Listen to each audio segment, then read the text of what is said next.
আমি ব্যক্তিগতভাবে, আদর্শগতভাবে, নীতিগতভাবে যেটাকে সত্য বলে ভাবি, যেটাকে সত্য বলে জানি, নিজের লোক হোক, আপনজন হোক, অথবা আমার কোনো স্বার্থ ক্ষুণ্ণ হোক, এ কথা মনে রেখেও আমি সত্য কথা বলার চেষ্টা করি।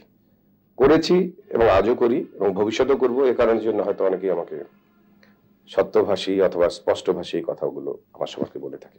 যেমন আমি যখন চলচ্চিত্র জগতে আসি তখন জনাব রাজ্জাক চলচ্চিত্রে অত্যন্ত প্রতাপসম্পন্ন নায়ক ছিলেন এবং এছাড়াও আরো কয়েকজন নায়ক ছিলেন।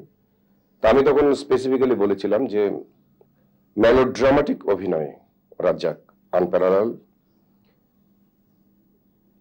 গ্রাম ভিত্তিক যেসব চরিত্রগুলো আছে, গ্রামের মধ্যে একজন প্রতিবাদী যুবক, সেই প্রতিবাদী যুবকের জন্য ফারুক আনপ্যারালাল, এবং মডার্ন অ্যাকশন এবং শহরে ভিত্তিক যেসব চরিত্রগুলো আছে সেগুলোর জন্য সোহেল রানা আনপ্যারালাল।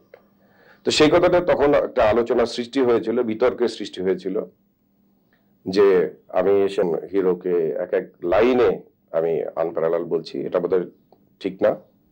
কিন্তু পরবর্তী পর্যায়ে আজকে বোধহয় প্রমাণিত সত্য যে আজকে যে রাজ্জাক সাহেব উনি মেলোড্রামাটিক ছবির জন্য আনপ্যারালাল এবং ফারুক গ্রামীণ চরিত্রের জন্য পরবর্তী পর্যায়ে আরো বহুত বড় বড় চরিত্র অভিনয় করেছে, সেগুলোর জন্য সে ছিল আনপ্যারালাল।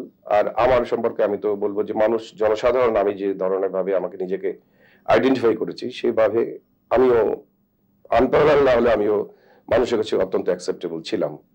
তুমি থাকলে কাছে